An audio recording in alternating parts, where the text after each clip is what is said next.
Welcome to the On the Rise podcast, where we talk about time freedom, passive investing through real estate, finance, mindset, and how to integrate your faith into your work. Let's dive in.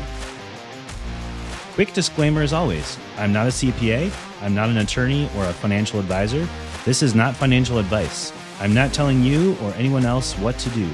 The views and opinions expressed in these podcasts are provided for education and informational purposes only and are not necessarily the views of my employer. Welcome to the Faith Driven Leader podcast. I'm your host, Nick Stromwall. Today we're doing a solo episode. I want to ask you something. If you have kids and they're grown up and out of the house, what do you want them to say about you as a parent? Not what you hope they'll say. What will they actually say about you based on how you're living right now? That question wrecked me a few years ago. I've got 4 kids, ages 14 down to 2. I run a capital raising business. I work in a demanding role, and we have a lot of things happening. My calendar fills up fast. And I realized one day my kids were getting leftovers at the end of the day. Not my best, not my intentional presence, my leftovers. It's not the dad that I want to be. So today I want to tell you about a moment that changed something in me. And I want to give you the framework for being a more intentional father, being a more intentional parent, no matter where you're starting from. A little over a year and a half ago, I read a book called The Intentional Father by John Tyson. We'll link it below. This book really changed how I think about being a parent. I wanted to read this book because I think there's different levels of being a father. There's a father who's maybe a financial provider, maybe a dad who's there kind of present, but not emotionally. Maybe you're the type of coach dad, but there's this elusive, intentional father that we all want to be, where our kids know who they are and they can be that on purpose when they leave our home. John writes about the idea that boyhood doesn't just naturally become manhood, that transition has to be marked, has to be intentional. It requires fathers who are willing to step into that role on purpose. I didn't read the book just to read it and move on. So I called some dads. We started a book club. I thought a book club was for old retired women who wanted to get together and drink wine. I didn't know dads could start a book club, but it became one of my favorite moments in the week. We met Thursday mornings, 6 a.m, and we got together because we all had a dream for each of our kids, that they would become intentional people living out their purpose, using the gifts that God had given them on purpose. So we kind of developed our own ritual for our kids, and it was a pretty epic day. The whole premise of the book is, in older cultures, to become a man, you had to go out in the woods and kill an animal and bring it home. But we don't really have a cultural moment to mark the moment here in the United States. So we created one, and our day looked like this: 4 dads, 4 13-year-olds, a couple of grandpas, some family around us. We started the day off with a wonderful steak breakfast burrito meal, where all the families were there, siblings. All of the 13-year-olds and their dads went off on a bike ride. We came home. Then we went to the gun range and we learned how to shoot a bunch of different guns, came home, played some paintball, and then we kind of got ready for our big event. And everyone got dressed up, suits, ties. Kids were looking dapper. We went out to an overlooking the city, and literally had a sword forged where we actually knighted our kids and called them into this next season. The dads and the grandpas spoke words of blessing and life over the kids. You can hear it in my voice. It was an amazing day. We ended the celebration by eating at Fogo de Chao. It was quite the celebration. But that moment marked something in my son, Isaac. It gave him a vision of what life can look like in the future. It gave him a community of other people to do this on with, and other dads to help speak into his life. It's one of the best days of my life. And the day itself wasn't the point. The day was a marker. It was a line in the sand that said, something's shifted. You're moving from boyhood to manhood. And I, as your father, am going to walk with you through doing that. Doing this with a handful of other dads made it different than having to do it alone. There's something about men gathering together, holding each other accountable, showing up, praying.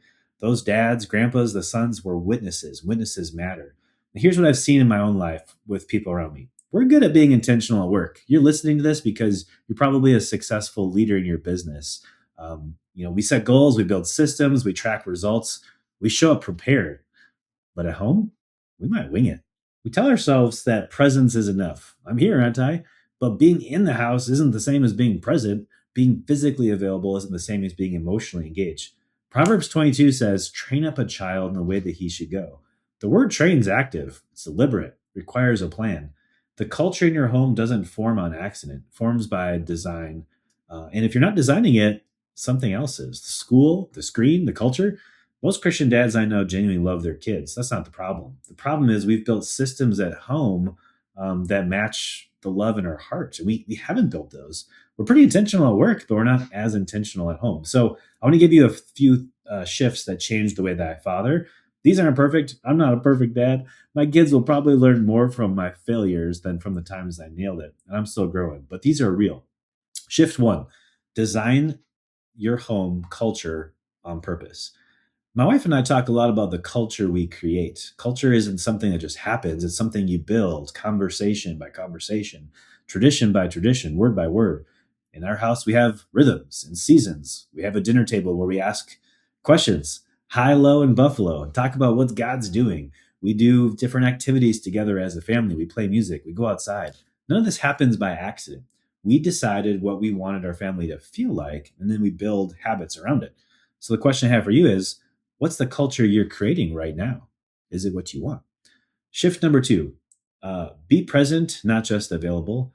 I spent a season where I was technically at home, but mentally somewhere else in my head, checking my phone, thinking about deals, running through tomorrow's task list. My kids and my wife, they noticed. Started practicing what I call the transition ritual. I don't work that far away from where I live, but when I pull into the driveway, I sit in the car for 60 seconds and I pray. I ask God to help me be fully present for the next few hours. Then I take off my watch, power it off, take off my phone, power it off, put it in the charging station.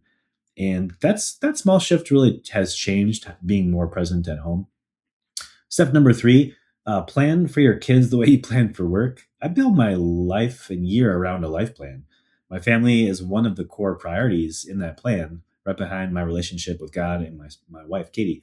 I schedule individual dates with my four kids. I think about what each kid needs from me in this season because each one's different. I've got a 14-year-old and I've got a 2-year-old, and they need very different things. Isaac needs challenge, conversation, probably a lot of late night conversations. Caden needs connection, affirmation. Hudson needs adventure and energy. Rosemary needs tenderness and tummy blows and tickles. If I don't think about it intentionally, I end up treating them all the same. They're not all the same. So everything I said rests on something a little bit deeper. You cannot give what you don't have.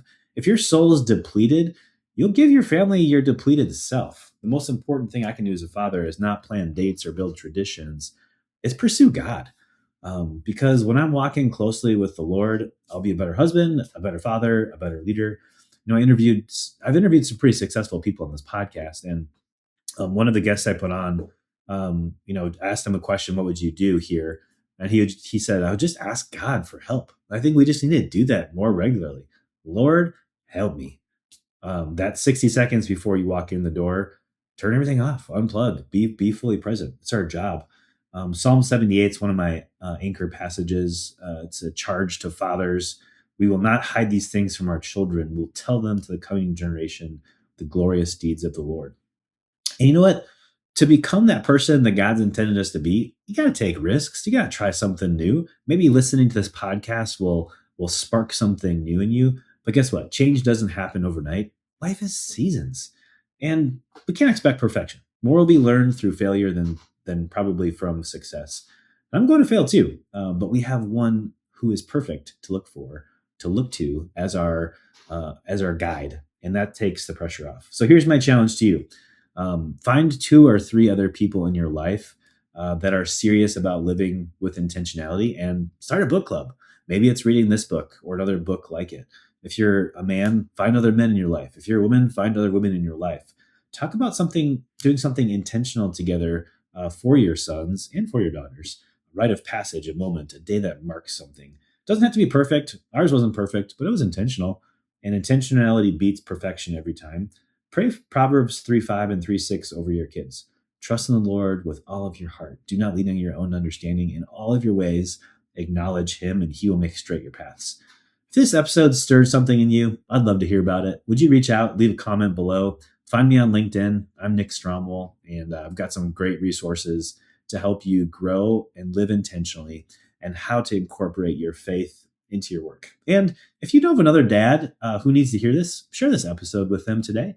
We need more intentional fathers, intentional parents out there. The kingdom depends on it.